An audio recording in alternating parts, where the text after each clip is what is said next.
I want to follow up on something that we played the other day. So the other day we played a clip of Ben Shapiro.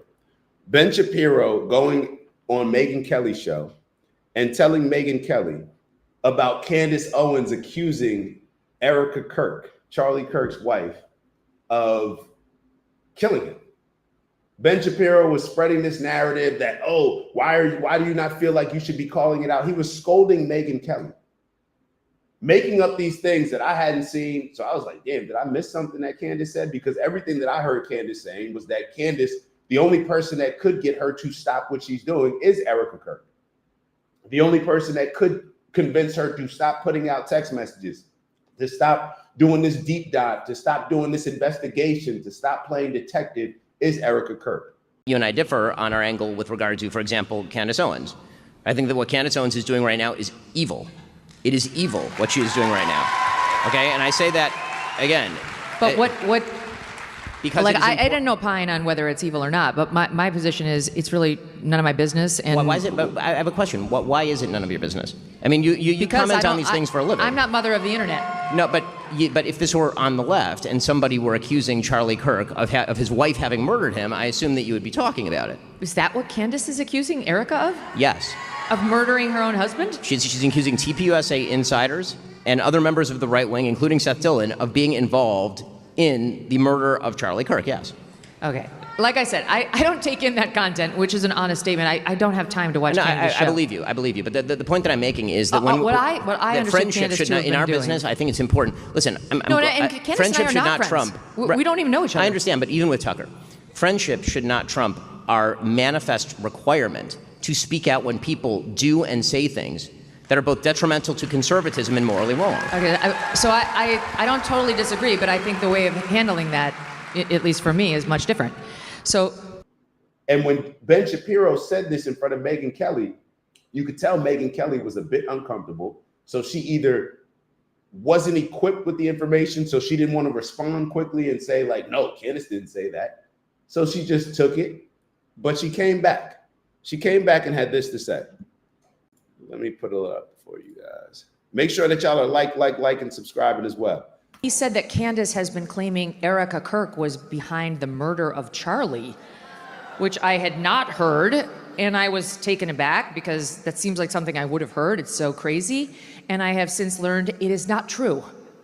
Candace has not made that claim, and in fact, I've now seen several clips of Candace specifically defending Erica Kirk and saying she would never make a claim like that about Erica, and that she is open-minded to other people at Turning Point. That's obvious. She's been making that point. I had heard that point, but she's specifically been defending Erica Kirk, and she's been saying she does not think that of Erica. And in fact, if you read her comments, she's under pressure to make comments about Erica. And so far, what I've seen, she hasn't. So thank you for that question. I keep telling y'all over and over, and I know y'all are saying the same thing. Ben Shapiro and Mark Levin and Josh Hammer and Randy Fine, they are scared. They're scared for their existence. I've never been in that position. I've never been in a position where I'm fearful of my existence. They are crashing out right in front of us. Ben Shapiro is telling people in America that if you can't afford to live in America, then you should just move. If you can't exist on your own without government assistance, you should just move. He's not even, this is an intelligent person saying this. Do you not think that you're going to get a certain level of pushback where people find it ironic that you're telling Americans that in America while Israel is getting a whole bunch of our aid, while Israel is getting our support financially, morally, in whatever way, other way you can imagine? Israel couldn't exist without America, and Ben Shapiro's pushing this stuff. Ben Shapiro was going on different people's shows trying to convince us that he was closer friends with Charlie than he really was. He's trying to convince us that Candace Owens is committing evil acts by doing what? By questioning who killed Charlie, because we've already seen that people are lying. We've already seen that every hunter that they asked about the gun that was allegedly used to kill Charlie said that there's no way that gun was used. Kash Patel is feeding us information that doesn't seem consistent. All of these things are happening as if they're not happening on top of what we already saw with Epstein. And Ben Shapiro is so scared that he's putting out certain information where his true feelings are coming out.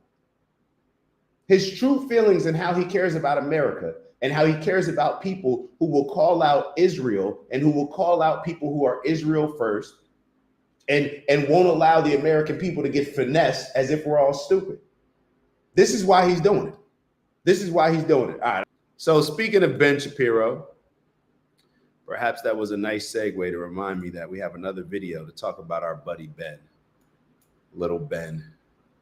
I shouldn't say that. That's me. Nick calls him little Ben. Let's take a look at little Ben. Baby Ben. Let me change this view for you guys. All right, take a look at this. This is a conversation between Tucker and Ben Shapiro. Let me know your thoughts. Let me know your thoughts. I'll let the video play through, and then if anything, we'll go back and chop it up as we do. The question is, when the pedal hits the metal, like you talk in the book about technology and how it's shifting and taking away jobs from folks. Yes. And you make specific reference to truck driving and the fact that there are going to be these automated cars on the roads. So would you, Tucker Carlson, be in favor of restrictions on the ability of trucking companies to use this sort of technology specifically to, sort of artificially maintain the number of jobs that are available in the trucking industry? Are you joking? In a second. In a second. In other words, if I were president, when I say to DOT, to Department of Transportation, we're not letting driverless trucks on the road, period. Why? Really simple. Driving for a living is the single most common job for high school educated men in this country, in all 50 states. By the way, that's the same group whose wages have gone down by 11% over the past 30 years. The social cost of eliminating their jobs in a 10-year span, 5-year span, 30-year span is so high that it's not sustainable. So the greater good is protecting your citizens from, look, capitalism is the best economic system I can think of, I think that anyone's ever thought of. But that doesn't mean that it's a religion and everything about it is good. No, but there's no Nicene Creed of capitalism that I have to buy into. What I care about is living in a country where, decent people can live happy lives, actually. And so, no, I would say immediately, no, are you joking? And I maybe would make up some pretext for public consumption, like, oh, they're dangerous. The technology is not quite finessed. No. But the truth would be, I don't want to put 10 million men out of work because you're going to have 10 million dead families, and the cascading effect from that will wreck your country.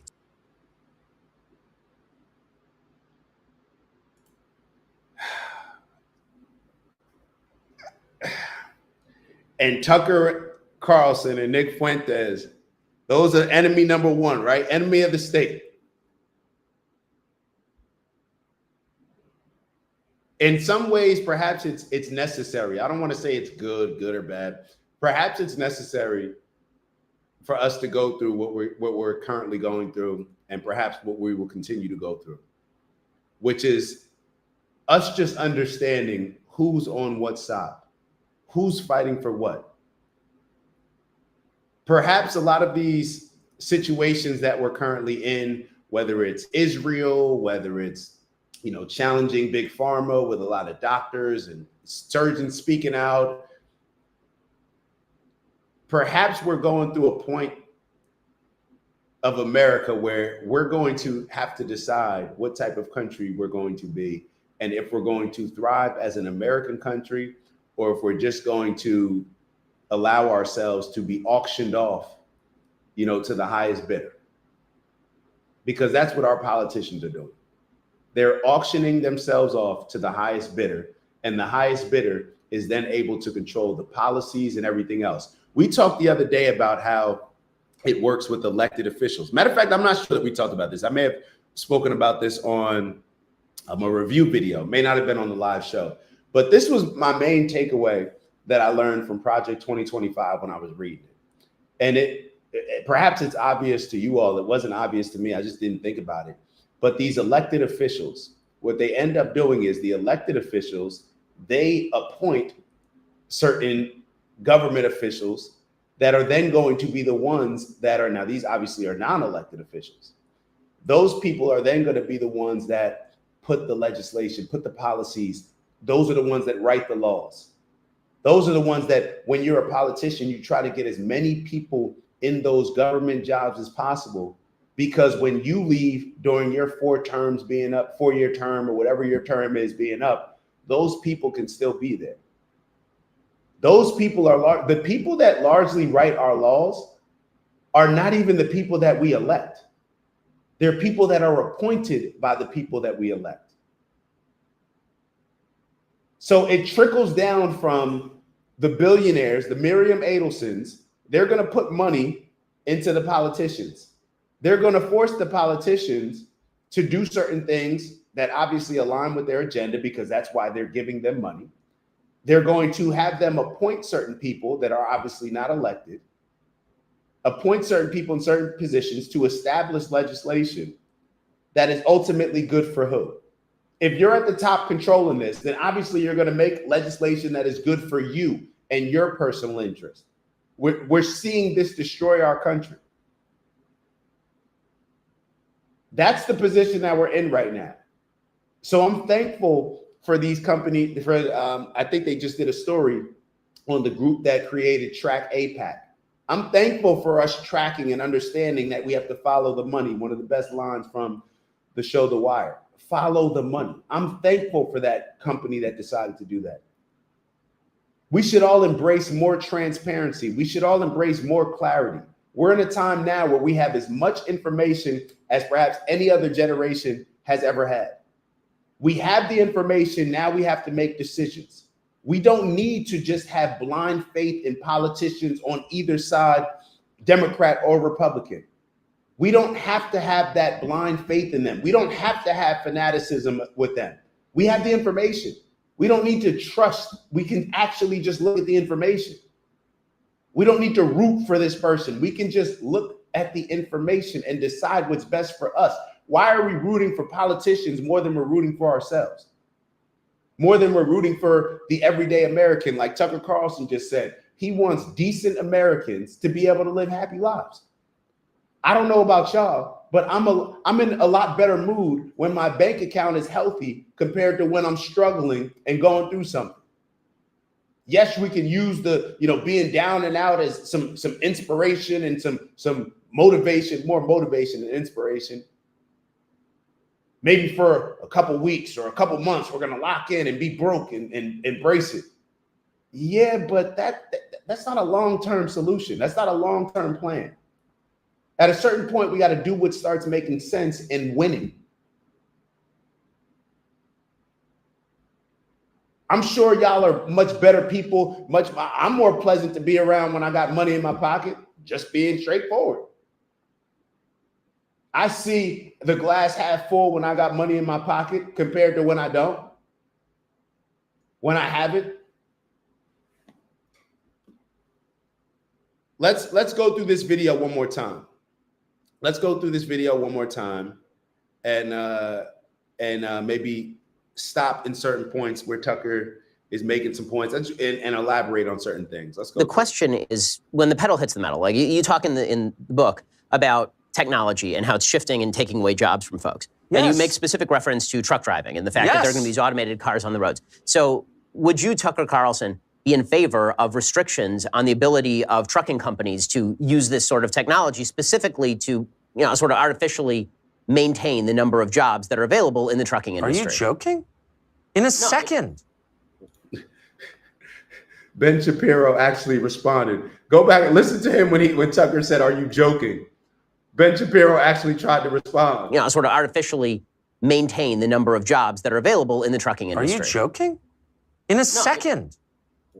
Let me ask you, Ben, what would Israel do? Remember back to the WWJD? WWID. What would Israel do for Israelis? Ben, maybe to make it make sense to Ben, perhaps we have to put it in that perspective. Do you think Israel would do whatever it takes to do what's best for Israelis? To prioritize and give Israeli opportunities, no matter who we have to take them away from? He's over here talking about we're talking about taking away an opportunity from AI, prioritizing Americans over AI, prioritizing Americans first over the huge corporations that may benefit from having driverless trucks. Ben Shapiro, do you care more? Who do you care more about? This is why people don't believe you and people don't want to hear your voice. And when people do hear your voice, it's almost like you just get angry just hearing him because you know the perspective that he represents. You know the lack of empathy that he has for Americans, but the overwhelming empathy that he has for Israelis while he's using Americans and using his influence in America to benefit Israel first. This is why nobody likes you.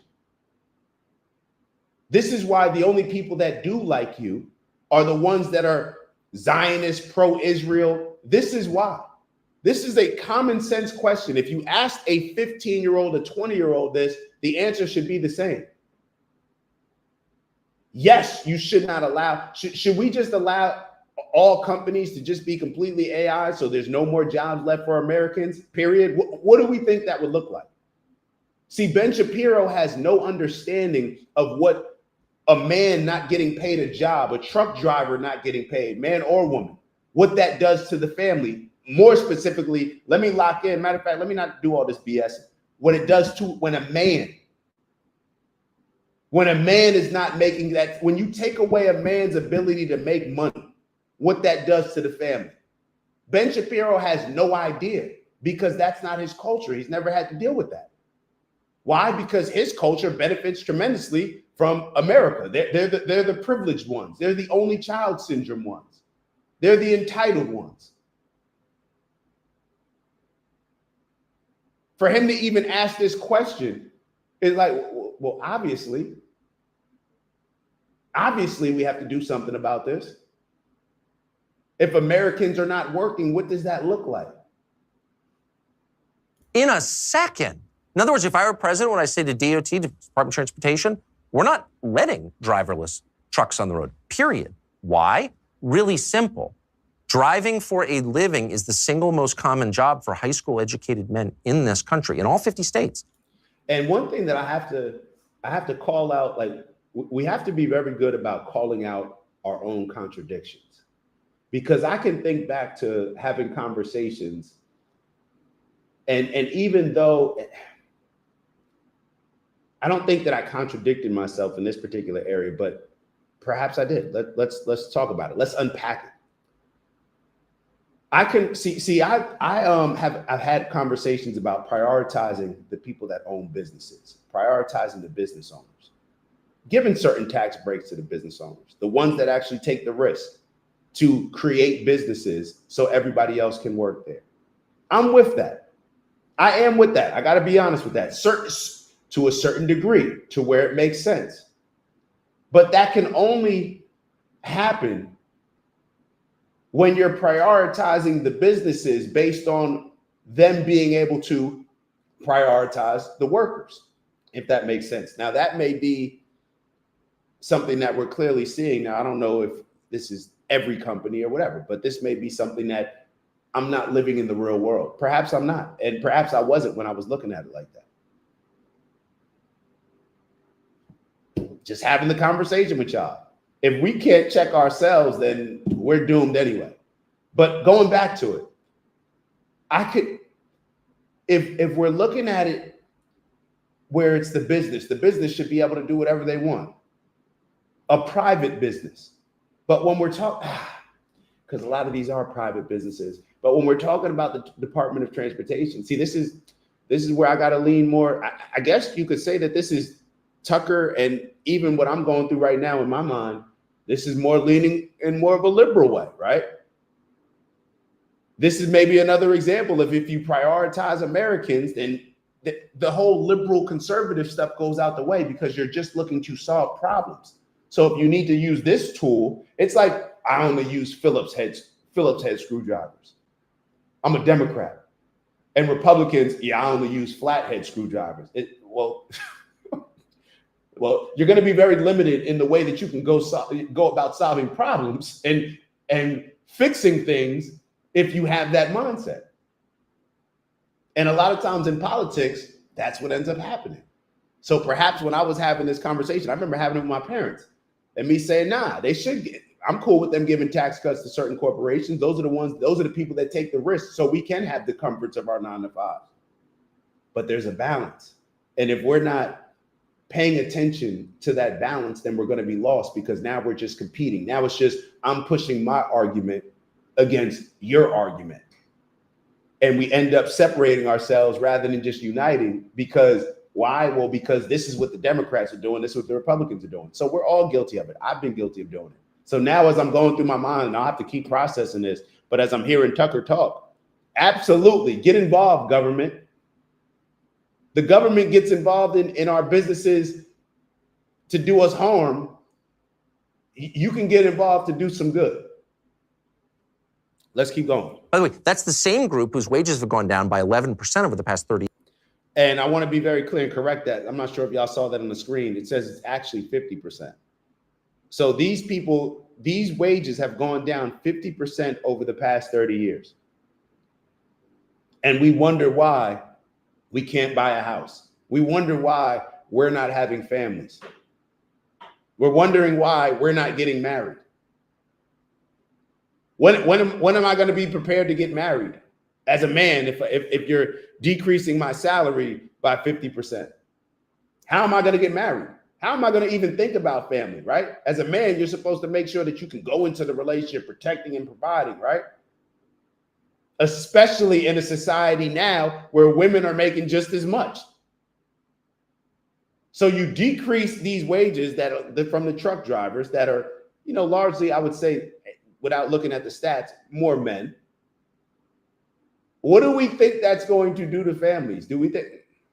Get involved, government. When it comes to stuff like this, get involved. I'm leaning and getting involved. Maybe I'll change my mind moving forward, but that's where I stand right now. The social cost of eliminating their jobs in a 10-year span, 5-year span, 30-year span is so high that it's not sustainable. So the greater good is protecting your citizens from, look, capitalism is the best economic system I can think of, I think that anyone's ever thought of, but that doesn't mean that it's a religion and everything about it is good. And this is what happens when we get in these conversations, Democrat versus Republican, capitalist, socialist, all these different. Just because something is the best system or the system that we've adopted doesn't mean that it's beyond criticism.